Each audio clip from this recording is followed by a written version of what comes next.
Book 1, Canto 4. The Secret Knowledge. On a height he stood that looked towards greater heights. Our early approaches to the infinite are sunrise splendors on a marvelous verge, while lingers yet unseen the glorious sun. What now we see is a shadow of what must come. The earth's uplook to a remote unknown is a preface only of the epic climb of human soul from its flat earthly state to the discovery of a greater self and the far gleam of an eternal light. This world is a beginning and a base where life and mind erect their structured dreams. An unborn power must build reality. A deathbound littleness is not all we are. Immortal, our forgotten vastnesses await discovery in our summit selves. Unmeasured breadths and depths of being are ours, akin to the ineffable secrecy, mystic, eternal in unrealised time. Neighbours of heaven are nature's altitudes.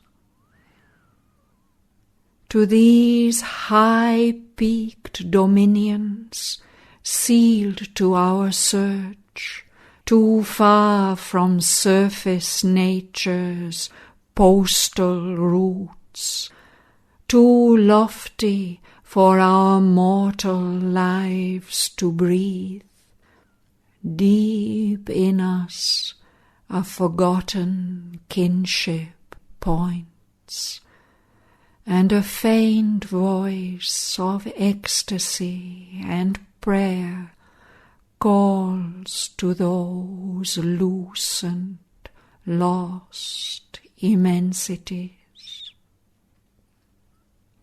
Even when we fail to look into our souls, or lie embedded in earthly consciousness, still have we parts that grow towards the light, yet are there luminous tracts and heavens serene, and Eldorados of splendour and ecstasy, and temples to the Godhead none can see. A shapeless memory lingers in us still, and sometimes when our sight is turned within, earth's ignorant veil is lifted from our eyes. There is a short, miraculous escape. This narrow fringe of clamped experience we leave behind, meted to us as life, our little walks, our insufficient reach. Our souls can visit in great lonely hours still regions of imperishable imperishable light. All-seeing eagle peaks of silent power, and moon-flame oceans of swift, fathomless bliss, and calm immensities of spirit space.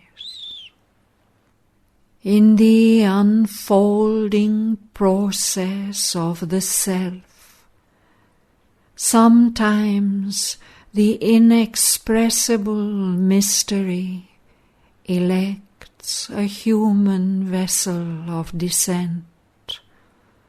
A breath comes down from a supernal air. A presence is born.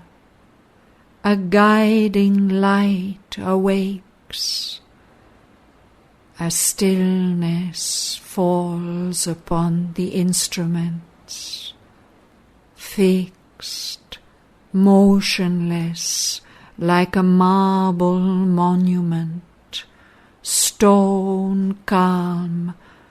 The body is a pedestal supporting a figure of eternal peace.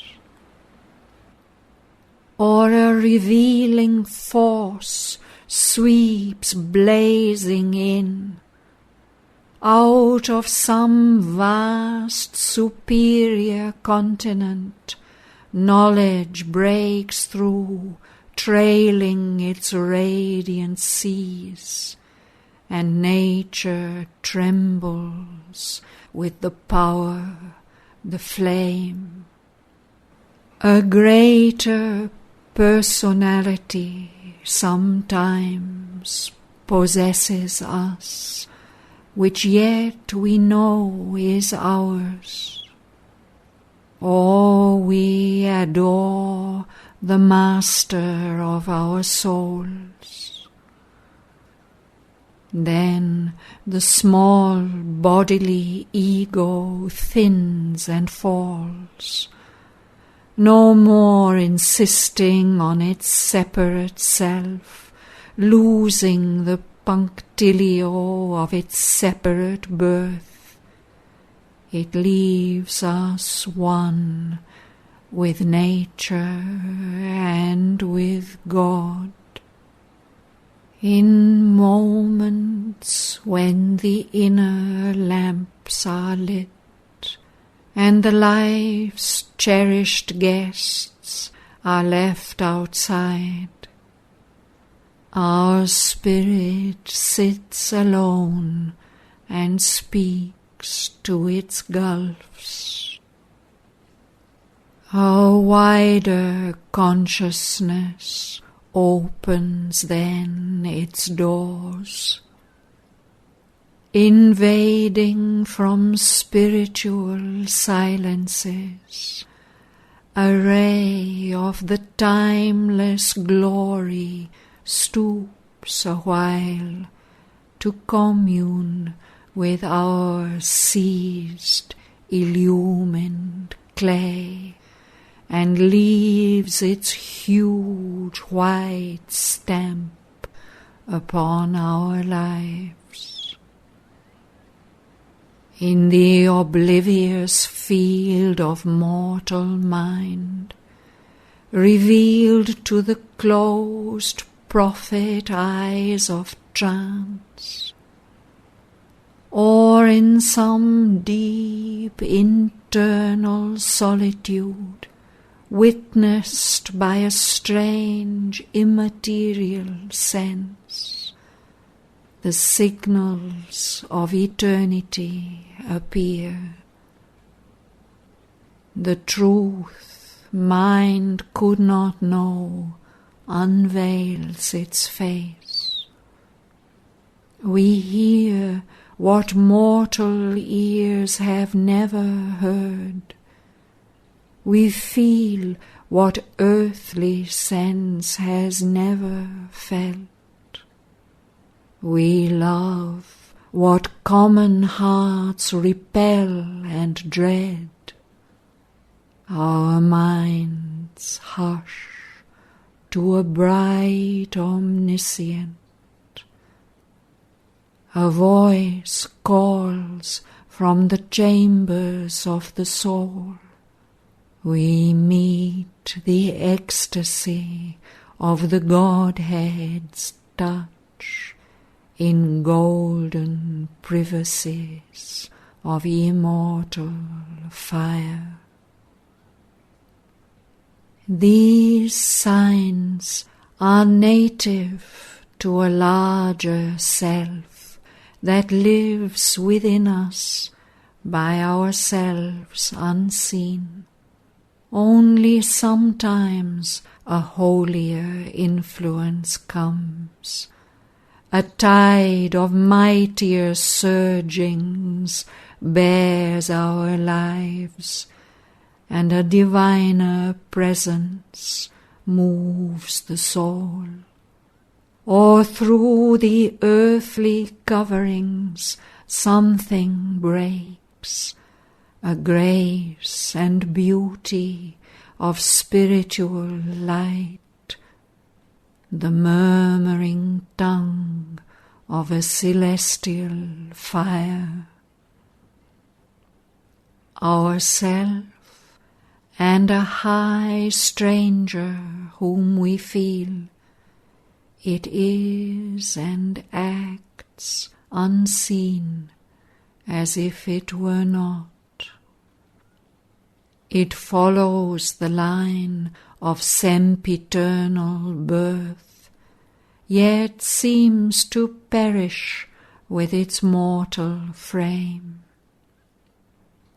Assured of the apocalypse to be, it reckons not the moments and the hours. Great, patient, calm, it sees the centuries pass, awaiting the slow miracle of our change in the sure, deliberate process of world force and the long march of all-revealing time.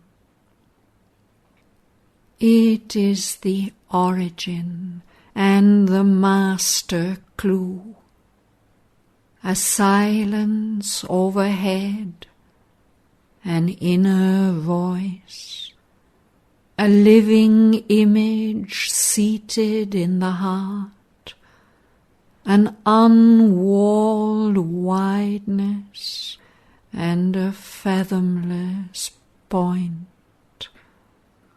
The truth of all these cryptic shows in space, the real towards which our strivings move, the secret, grandiose meaning of our lives.